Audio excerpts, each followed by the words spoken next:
তিন শ্রেণীর মানুষ আল্লাহ রাব্বুল আলামিনের মেহমান। তিন শ্রেণীর মানুষ আল্লাহ পাকের মেহমান। এক নাম্বার হচ্ছে গাজী।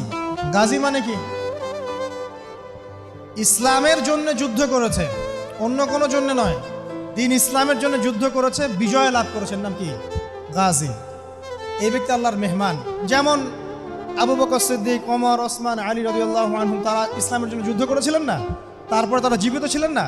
তারা তখন গাজী হিসেবে বেঁচে ছিলেন। ঠিক আছে। দুই নাম্বার হচ্ছে মুতামির, মানে ওমরাকারী। যে ব্যক্তি ওমরা করতে গিয়েছে সে আল্লাহর মেহমান।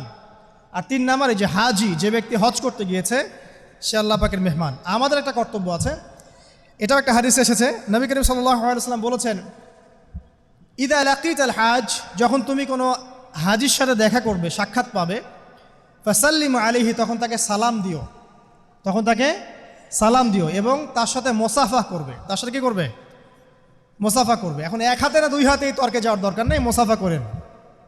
এক হাতে পারলে এক হাতে করেন, দুই হাতে পারলে দুই হাতে করেন, এটা নিয়ে তর্ক করার দরকার নেই, মোসাফা করেন। ঠিক আছে। মানে আমরা তো তর্কের শেষ নাই, যে কোনো ইস্যু পাইলেই তর্ক।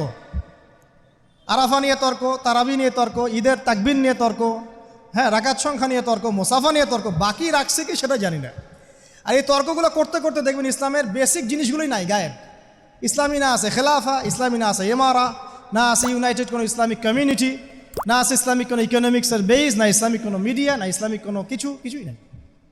যা আছে প্রোটেস্ট্যান্ট ভার্সন, মানে নামাজ, রোজা, হজ, যাকাত, এগুলাই। আর এগুলো নিয়ে আমরা এখন তর্ক করছি। ব্যক্তি পর্যায়ে দিন আছে, বাকি বাইরে আর দিন নাই। মসজিদের মধ্যে আসবে পাক্কা নামাজি, মসজিদ থেকে বের হয়ে গেল সুদখোর। তো আল্লাহ হেফাজত করুক আমাদেরকে। আমাদের বড় বড় ইস্যুগুলো নিয়ে বেশি কথা বলা উচিত। মোসাফা এক হাতে হবে না দুই হাতে, এর জন্য কি জান্নাত জাহান্নামের ফয়সালা হয়ে যাবে? তাই মনে হয় আপনাদের? সুবহানাল্লাহ। একজন বলছে ইশারা করতে হবে তাশাহুদে এভাবে, আরেকজন বলছে একটু নড়াতে হবে।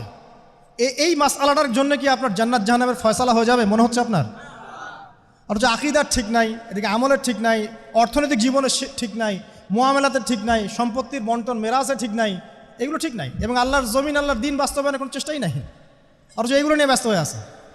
আল্লাহ পাক আমাদের বিচক্ষণতা দান করুন, দূরদর্শিতা দান করুন, আমিন।